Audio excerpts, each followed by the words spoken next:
Now that's significant. The Market Research Podcast. Hi everyone, thanks for joining us on this latest episode of Now That's Significant, our market research podcast. This is your host, Michael Howard, the head of marketing at Infotools. Today we're joined by Kathy Sheehan, SVP at Cassandra, an insights and strategy agency that builds culturally relevant brands by studying trend-setting young consumers. Welcome to the show, Kathy. Thank you so much, Michael. It's great to be here. Cheers. So to kick off this episode, why don't you tell us a little bit about yourself and your journey in the market research world? Yeah. Well, I think like many people in market research, I kind of didn't necessarily plan to go into this industry, but I do think it is very much aligned with my values. I have always been fascinated by people and culture. And when I was a kid, there was a magazine in the United States. It was called The Big Blue Marble. And I guess it was international as well. And at the back of this magazine, you could sign up to request to get a pen pal from another country. And this was well before the internet and social media. And when I was really little, I had pen pals from everywhere, from Ghana and Belgium and Poland. And I just loved meeting kids from other countries and hear about their lives and their culture. So I really consider myself very fortunate to have been able to make a career out of, asking people questions and listening and learning about different cultures and just understanding what makes people tick. So I've been leading the Cassandra team. We're part of a larger market service organization called Big Village for about the last 4.5 years. And we study youth, which we define as young people between the ages of 14 and 34. And we do this because we truly believe that what is happening in this youth space is indicative of trends that are going to manifest and become mainstream in the future. So the Cassandra Report, it actually started in the mid 1990s, studying millennials. And at that time, there was very much a collective sense in the industry that many marketers had kind of missed the boat with millennials, that they were caught on the back foot with understanding them. Millennials were this huge generational cohort. They were disrupting a lot of categories, and no one really understood why or how or what was going to be happening next. So that's when Cassandra started, by understanding millennials. And then we have continued over the last 25 years or so, looking at youth, be it at the time millennials, then Gen Z, and now Gen Alpha, to really help our clients and the industry understand what's happening tomorrow. Fascinating. So you're saying by studying the youth of today, you could see things materialize later down the track. Were there any insights that you picked up on your earlier days in terms of millennials that you're starting to see play out now? Yes. So one very brief case study, we were looking, and this is data that's now like, it's more than 10 years old. We were looking at social media usage and affinity. And 10 years ago, we picked up on how we look at youth, and then we also look at a subsegment of youth called trend-setting youth. And 10 or 11 years ago, we were looking at trend-setting youth, and we saw that they were really pulling back from certain social media platforms and leading on others. So for example, they were already pulling back on their usage of Facebook, and they were accelerating on a platform like Snapchat. At the time, we didn't have TikTok yet, but we saw that they were accelerating there. And what really happened over the 10 years in between then was, Facebook as a platform got much older. Snapchat really became the dominant player in that Gen Z cohort. So we really saw that when we looked at our trendsetters back in 2011, 2012, and 2013, we saw where the industry would end up about a decade later. So just one example of understanding what's happening in the youth market and understanding in the trendsetter market, how that can kind of trickle out in the future.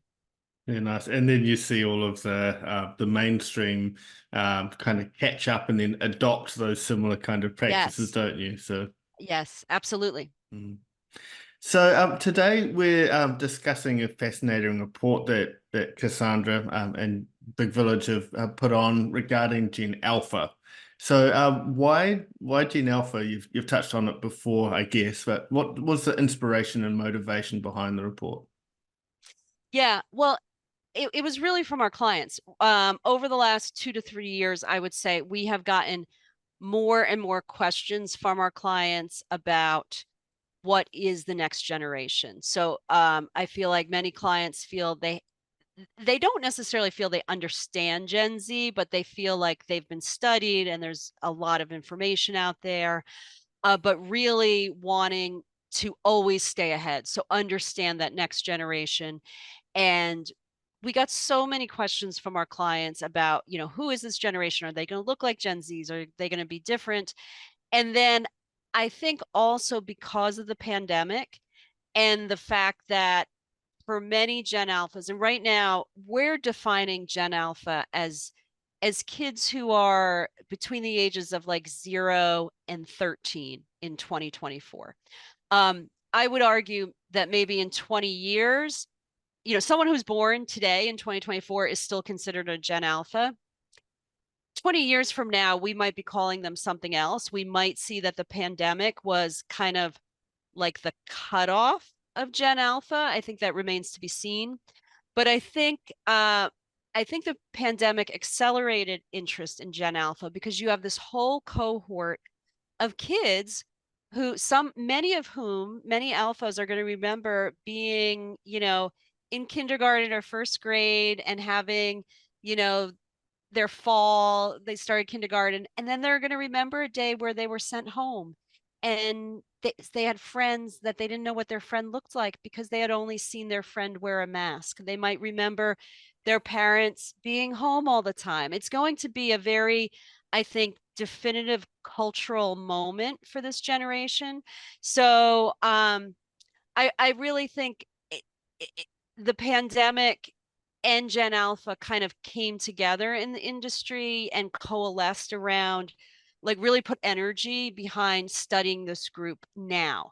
So not only because they're the next generation and, we're seeing Gen Zs mature and, graduate college and go into the workforce, and we want to understand what's next, but we've had this disruptive global event that is really going to impact this generation. And what does that mean as well? So I think those two forces kind of came together.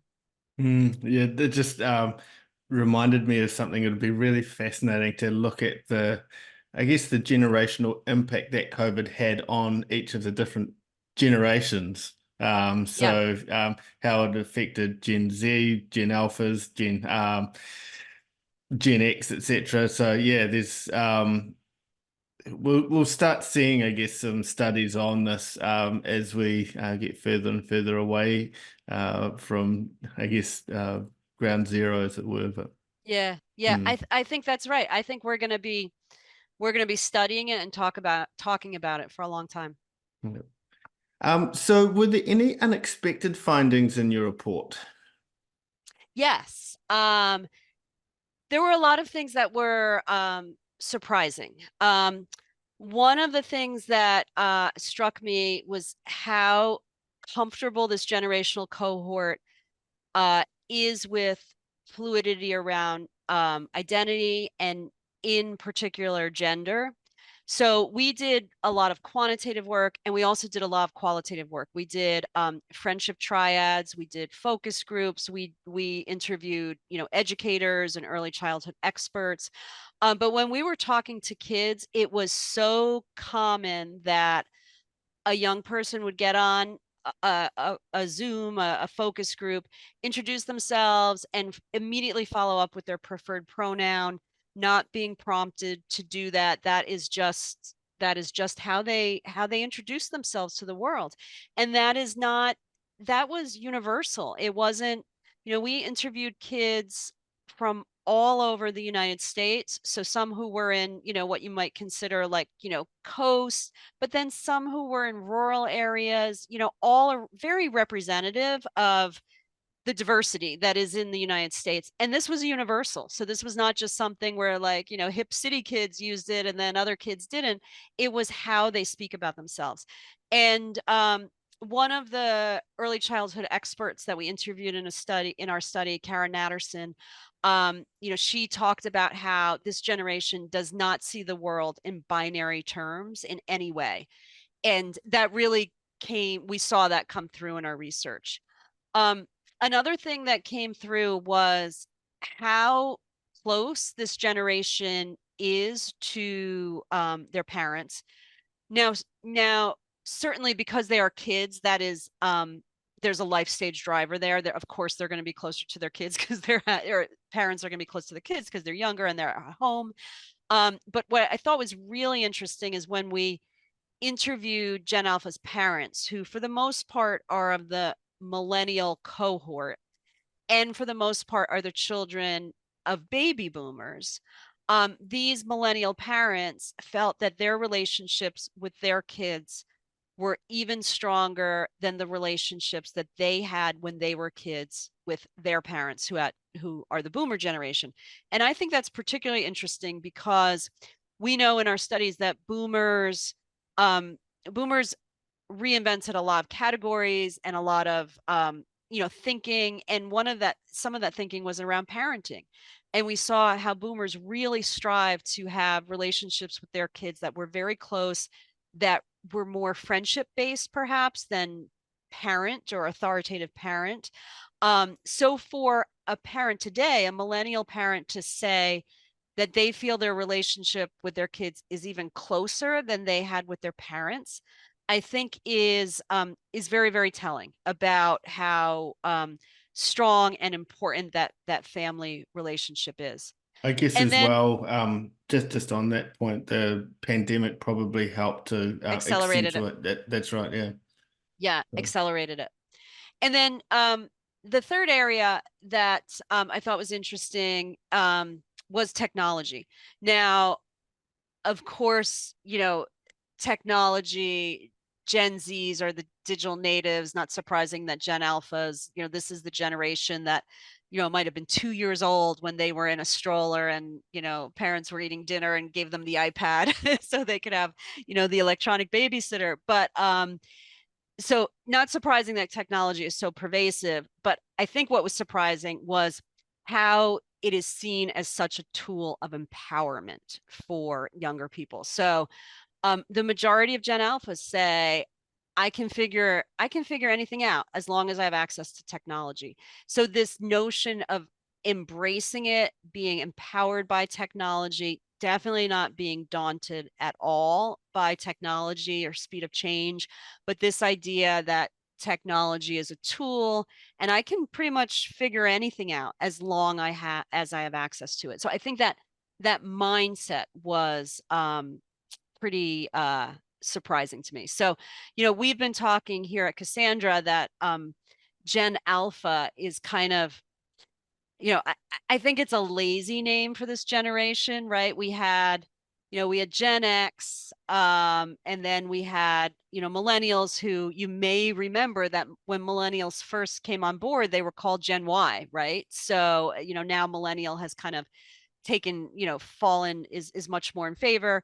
Gen Z came next, and Gen Alpha, to me, it's just like a real, lack of creativity in terms of naming the generations. But we like to think it's Generation Infinite because they have this infinite mindset when it comes to the information they have access to, the opportunities they have access to. On the flip side, the problems in the world, and we talk about, perma crisis and things, we're in a world that is continually being disrupted. So there's infinite disruptions, but there's infinite challenges, but also infinite possibilities for this generation. Interesting that if people can have technology, but if you take away the internet, I'm sure there's a lot of anxiety that would come around. Like, what do we do? Yeah, exactly. Yeah. Yeah. So how does Generation Alpha's relationship with social media differ from early generations? Yeah. So I would say that Gen Alpha, they really go beyond just digital natives. We saw, I mean, technically, you have to be 13 years or older to be on social media. Not the case in reality. We saw that more than half of 7 to 12-year-olds in our survey were already using social media, and that number goes up to 70% when we look at 10 to 12-year-old girls. And this does not include YouTube. This is like the social media platforms. So they're on it. They are on it at a younger and younger age. I think TikTok has been another disruptor in terms of, being introduced to this generation, particularly during the pandemic when they were all home looking for more avenues of entertainment. So they are just they are really, their relationship with social media is like even higher than prior generations. And it's interesting. I have done some work with Gen Zs and Gen Zs who have Gen Alpha siblings. And the Gen Zs talk about how they feel bad for their Gen Alpha siblings because they're so young and they're already being exposed to things, like everything that social media brings up. So um, I think it is a game changer for this. It's a defining characteristic of this generation. Mm. Do you think that because they are so natively attuned to it, I guess, that they're immune to some of the side effects of it at all, or not? You know, it's a good question. I think this is a really savvy generation, and it's amazing how many like 7-year-olds knew the word algorithm and understood that the content that they were being fed was curated because of their prior usage. Now, that is a very, very sophisticated understanding of the content you're consuming to like recognize that there's an algorithm behind this. And even for a 7-year-old to know what an algorithm is like, to me, is really, that in and of itself is super interesting, right? So I think on one hand, there is this awareness and savviness that we did not see with prior generations, sophistication that we did not see with prior generations.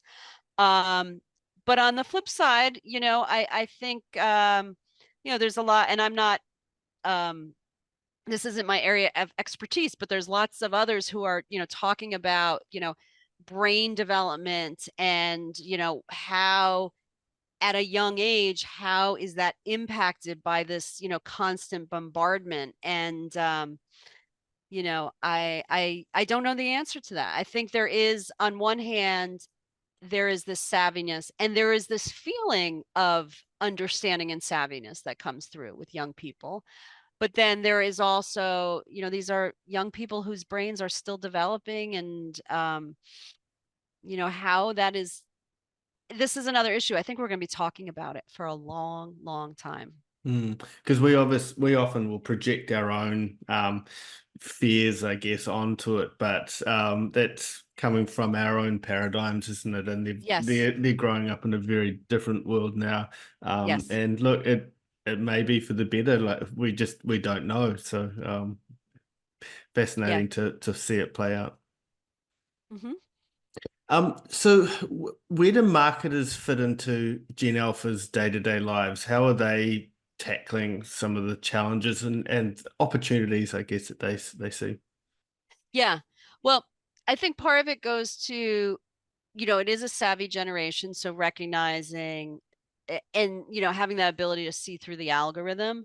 But on the opposite side, we see that they have tremendous influence on purchases. So more than 90% of parents of Gen Alphas said they actually want their children to have a say in family purchase decisions, which I think is remarkable. It's, when you think about you know, like going shopping with a child, sometimes you don't want to do that because the child's influence on the household purchases can be, frankly, annoying or distracting, right? But, when asked, millennial parents say they want their kids to have a say in what the family is purchasing.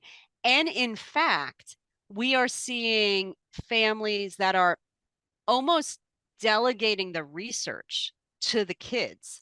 So, hey, we need to, we need to plan a vacation. What would you like to do? So the child will go out on TikTok and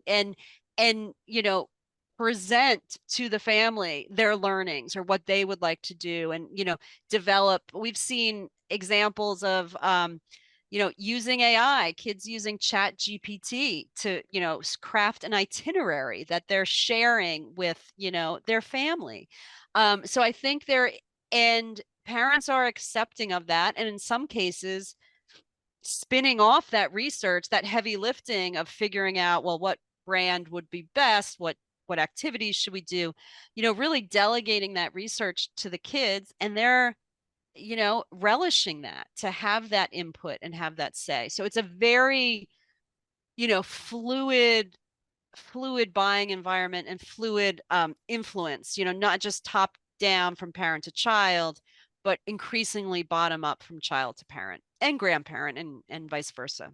Do you think that's because your millennial and your Gen Y parents are basically have shifted the focus from being a parent-led family to a child-led family? Is it that there? Is it that the parents just want to make sure that the kids are happy so that they don't I really I care? I think so. And that's another trend that I think the pandemic accelerated, because we do see that parents feel their kids have lost so much, like depending on the age of the child, that the child has lost so much because of the pandemic, um and almost feels guilty about that, and wants to, in whatever way they can, make that up. And so, having that child-led family unit, I think part of that comes from millennial parents and their approach, but I do think that was also accelerated by the pandemic. Hmm. Cool. So how does Gen Alpha view diversity, equity, and inclusion? And does it vary at all from how we or how you feel our views are on these topics? Yeah, I mean, I think, and I'm going to talk specifically like about our research in the United States. Sure. This is, as I said in the beginning, when we asked people, young people across the country, the fluidity of identity and how comfortable they are with, expressing their identity, they are without a doubt, like we've seen in the United States, diversity, like every generation just becomes more and more diverse in the United States, and they are really embracing that to the point where it's like not even something that they're necessarily thinking about in terms of, identifying, they're less likely to identify themselves by race. They're more likely to identify themselves as a gamer, for example, or as a foodie, or, something that they can, actualize. So yeah, I think it's, they view it as table stakes in terms of their worldview. Yet we do see, and this is information we don't have yet for Gen Alpha, but we did ask it among Gen Zs, this idea that the marketing community, the ads that I see, the messages that I see, don't necessarily speak to me, that there's a disconnect in the marketing community, that there isn't representation being played back to them. So yeah, they're a super diverse group, but yet there is a disconnect between what's happening in the market. And I think marketers really, there's been a lot of improvements, but there's still a long way to go to make sure that, representation is really there in the marketplace for young people. No, true. And technology is going to play, I guess, a big part in that as well when you can really start getting personalization at scale. So from a copy of writing perspective, but also from a visuals as well. So being able to tailor your messaging rather organically, I guess, to your market, and there should be a lot greater representation from that perspective. Some people may feel like, hey, that's going to be quite a big risk in terms of you allowing that kind of personalization at scale in terms of having that control over what's sent out. But those measures will be put in place to help with that. So, Yep. So any final thoughts or findings from the report that you wanted to share before we close?